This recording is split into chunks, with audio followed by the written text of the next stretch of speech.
তুমি কি কখনো নিজেকে প্রশ্ন করেছো, আমি আসলে কি চাই? আমি কেন এখনো সফল হতে পারলাম না? সত্যিটা খুব সহজ। তুমি সবসময় অন্যদের সাথে ব্যস্ত থেকেছো, কিন্তু নিজের সাথে কখনো সময় কাটাওনি। আমরা এমন একটা দুনিয়াতে বসবাস করছি যেখানে সবাই নিজেকে প্রমাণ করতে চায়, সোশ্যাল মিডিয়ায়, মানুষের সামনে, বন্ধুদের মাঝে। কিন্তু সত্যিকারের গ্রোথ হয় না বাইরে, সেটা হয় ভেতরে। তাই আজ একটা সিদ্ধান্ত নাও, নিজেকে 6 মাসের জন্য সবার থেকে আড়ালে ফেলে রাখো। না, পালিয়ে যাওয়া নয়, এটা হলো নিজেকে তৈরি করার সময়। 6 মাস, শুধু 180 দিন। এই 180 দিন তুমি যদি সঠিকভাবে ব্যবহার করো, তাহলে তোমার পুরো জীবন বদলে যেতে পারে। কারণ সাকসেস ওভারনাইটে আসে না, এটা আসে প্রতিদিনের ছোট ছোট ডিসিপ্লিন কাজ করে। এই 6 মাস হবে তোমার ট্রান্সফরমেশন ফেজ, যেখানে তুমি নিজের ভিতরে ঢুকে নিজের সবচেয়ে শক্তিশালী ভার্সন তৈরি করতে পারবে। প্রথম, সোশ্যাল ডিটক্স। প্রথম 30 দিন খুব গুরুত্বপূর্ণ। এই সময়টা তোমার মাইন্ড রিসেট করার জন্য। কি করতে হবে? সোশ্যাল মিডিয়া ব্যবহার 70 থেকে 80% কমিয়ে দাও। অপ্রয়োজনীয় আড্ডা, গসিপ বন্ধ করো। যারা তোমাকে ডিমোটিভেট করে তাদের থেকে দূরে থাকো। প্রথম দিকে একটু কষ্ট হবে, মনে হবে কিছু মিস করছো, কিন্তু আসল সত্যি হলো তুমি কিছু হারাচ্ছ না, তুমি নিজেকে ফিরে পাচ্ছ। মনে রেখো, নয়েজ কমালে ক্ল্যারিটি বাড়বে। Phase 2, skill development. 6 মাসের ব্যাকবোন। এই 6 মাস তোমার প্রধান কাজ নিজেকে ভ্যালুয়েবল করে তোলা। আজকের পৃথিবীতে স্কিল ছাড়া কেউ এগোতে পারে না। তুমি যে সেক্টরে আছো সেই সেক্টর নিয়ে পড়াশুনো করো, কমিউনিকেশান স্কিল ডেভেলপ করো। তুমি যে সেক্টরে আছো সেই সেক্টরে নতুন কি টেকনোলজি আসছে সেটার সম্পর্কে নলেজ গ্যাদার করো। কি করতে হবে? প্রতিদিন 2 থেকে 4 ঘন্টা ডেডিকেটেড লার্নিং করতে হবে।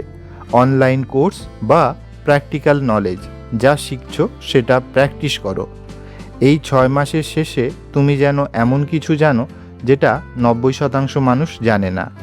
মনে রেখো, স্কিল তোমাকে রেসপেক্ট, মানি, গ্রোথ সব দেবে।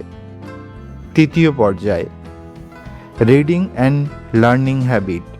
অনেকেই ভাবে বই পড়া বোরিং, কিন্তু যারা লাইফে এত বড় কিছু করেছে তাদের একটা কমন হ্যাবিট আছে, তারা প্রতিদিন কিছু না কিছু শেখে। কি করতে হবে? প্রতিদিন 30 থেকে 60 মিনিট পড়া। সেলফ ডেভেলপমেন্ট, সাইকোলজি, ফাইন্যান্স বা নিজের ফিল্ডে রিলেটেড নলেজ। তুমি চাইলে অডিও বুক শুনতে পারো, ইউটিউবে এডুকেশনাল কন্টেন্ট দেখতে পারো। ধীরে ধীরে তুমি বুঝতে পারবে তোমার থিঙ্কিং বদলাচ্ছে, তোমার ডিসিশন মেকিং ইমপ্রুভ হচ্ছে। মনে রাখবে, তুমি যত শিখবে তত গ্রো করবে। চতুর্থ পর্যায়, ফিজিক্যাল অ্যান্ড মেন্টাল ফিটনেস। একটা স্ট্রং মাইন্ড আর হেলদি বডি ছাড়া কোনো সাকসেস সাস্টেনেবল হয় না। কি করতে হবে? প্রতিদিন 30 minute exercise, walking, running, yoga, যেটা ভালো লাগে। 10 মিনিট মেডিটেশন বা ডিপ ব্রিদিং। খাবারের দিকে খেয়াল রেখো, জাঙ্ক ফুড কম খাও। প্রপার স্লিপ মেনটেন করো, কারণ তোমার বডি যদি উইক হয় তাহলে মাইন্ড কখনো স্ট্রং হতে পারবে না। মনে রেখো, healthy body equal to clear mind equal to better performance. পঞ্চম পর্যায়, সেলফ রিফ্লেকশন। এই স্টেপটা সবচেয়ে আন্ডাররেটেড কিন্তু সবচেয়ে পাওয়ারফুল। প্রতিদিন রাতে নিজেকে জিজ্ঞাসা করো, আজ আমি কি করলাম, কোথায় ইমপ্রুভ করতে পারি, কাল কি বেটার করতে পারি। একটা নোটবুক রাখতে পারো যেখানে প্রতিদিনের প্রোগ্রেস লিখবে। ধীরে ধীরে তুমি নিজের ফ্লস ধরতে পারবে এবং নিজেকে ইমপ্রুভ করতে পারবে। মনে রাখবে, যে নিজেকে অ্যানালিসিস করতে পারে সেই গ্রো করে। ষষ্ঠ পর্যায়, ক্লিয়ার গোল সেটিং। এই 6 মাস তোমার একটা ক্লিয়ার টার্গেট থাকতে হবে।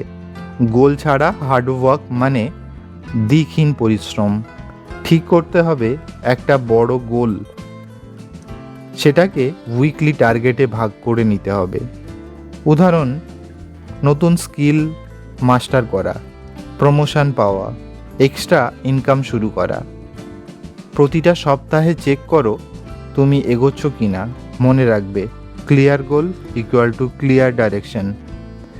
সপ্তম পর্যায়ে, ডিস্ট্রাকশন কন্ট্রোল। এই ফেজে সবচেয়ে বড় চ্যালেঞ্জ ডিস্ট্রাকশন। কী কী অ্যাভয়েড করতে হবে? Excessive mobile use, endless scrolling, negative মানুষ। একটা সিম্পল রুল ফলো করো, যে তোমাকে ইমপ্রুভ করে না তার থেকে দূরে থাকো। মনে রাখবে, ডিস্ট্রাকশন তোমার ফিউচার চুরি করে। অষ্টম পর্যায়ে, কনসিস্টেন্সি অ্যান্ড ডিসিপ্লিন। মোটিভেশন সবসময় থাকে না, কিন্তু ডিসিপ্লিন থাকে। কিছুদিন ভালো লাগবে না, কিছুদিন মন চাইবে না, তবুও কাজ চালিয়ে যেতে হবে। কারণ সাকসেস আসে না মোটিভেশন থেকে, সাকসেস আসে কনসিস্টেন্সি থেকে। প্রতিদিন একটু একটু করে ইমপ্রুভ করো। 6 মাস পরে তুমি কমপ্লিটলি ডিফারেন্ট মানুষ হবে। ভাবো, 6 মাস পরে তুমি কোথায় থাকতে পারো? তুমি মেন্টালি স্ট্রঙ্গার, তুমি ফিজিক্যালি ফিটার, তুমি স্কিলফুল, তুমি ফোকাসড। লোকেরা তোমাকে দেখে অবাক হবে, এত চেঞ্জ কিভাবে? কিন্তু তারা জানবে না তুমি চুপচাপ নিজের সাথে লড়াই করেছো এবং জিতেছো। আজ একটা ডিসিশন নাও, এই 6 মাস নিজের জন্য ইনভেস্ট করব। না কোনো এক্সকিউজ, না কোনো ডিস্ট্রাকশন। কারণ এই 6 মাস তোমার পুরো জীবন চেঞ্জ করে দিতে পারে। সবার সামনে শাইন করতে হলে কিছুদিন সবার আড়ালে গ্রিন করতে হয়। তুমি কি জানো, প্রতিদিন মাত্র 30 থেকে 60 মিনিট পড়া তোমার পুরো জীবন বদলে দিতে পারে? হ্যাঁ, ঠিক শুনছো, প্রতিদিন 1 ঘন্টা, শুধু 1 ঘন্টা যদি নিজে তুমি উন্নতির জন্য ইনভেস্ট করো, তাহলে 1 বছরের মধ্যে তুমি সেই মানুষটা থাকবে না যেটা তুমি আজ আছো। কারণ একটা সিম্পল ট্রুথ আছে, তুমি আজ যা, সেটা তোমার গতকালের শেখার ফল। আর তুমি আগামীকাল যা হবে, সেটা আজ তুমি শিখেছো তার উপর নির্ভর করে। আমাদের অনেকেই ভাবে সময় নেই, কাল শুরু করব, বই পড়া বোরিং। কিন্তু বাস্তবতা হলো, তুমি যদি নিজের মাইন্ডে ইনভেস্ট না করো, তাহলে কেউ তোমার লাইফ চেঞ্জ করে দেবে না। পড়া মানে শুধু বই পড়া নয়, পড়া মানে শেখা, নতুন আইডিয়া, নতুন চিন্তা, নতুন পার্সপেক্টিভ, যা তোমাকে অন্যদের থেকে আলাদা করে তোলে। মনে রাখবে, সাকসেসফুল মানুষরা সবসময় লার্নার থাকে। সেলফ ডেভেলপমেন্ট মানে হলো নিজেকে প্রতিদিন একটু একটু করে বেটার বানানো। তুমি কেমন ভাবো, তুমি কিভাবে ডিসিশন নাও, তুমি কিভাবে সমস্যার মোকাবিলা করো, এই সব কিছু ইমপ্রুভ করা যায় যদি তুমি ঠিক জায়গায় ইনভেস্ট করো। প্রতিদিন 30 থেকে 60 মিনিট সেলফ ডেভেলপমেন্ট পড়লে তুমি শিখতে পারো ডিসিপ্লিন কিভাবে বিল্ড করতে হয়, কনফিডেন্স কিভাবে বাড়াতে হয়, টাইম ম্যানেজমেন্ট, গোল সেটিং। ধীরে ধীরে তুমি বুঝবে তোমার মাইন্ডসেট বদলাচ্ছে। যে সমস্যাগুলো আগে তোমাকে ভয় দেখাতো, এখন সেগুলো তোমার কাছে চ্যালেঞ্জ হয়ে দাঁড়াবে। মনে রাখবে, তোমার বাইরের পৃথিবী বদলাতে চাইলে প্রথমে তোমার ভিতরের পৃথিবী বদলাতে হবে। মানুষের মন বুঝতে শেখো। তুমি যদি মানুষের সাথে কাজ করো, তাহলে সাইকোলজি তোমার সবচেয়ে বড় ওয়েপন হতে পারে।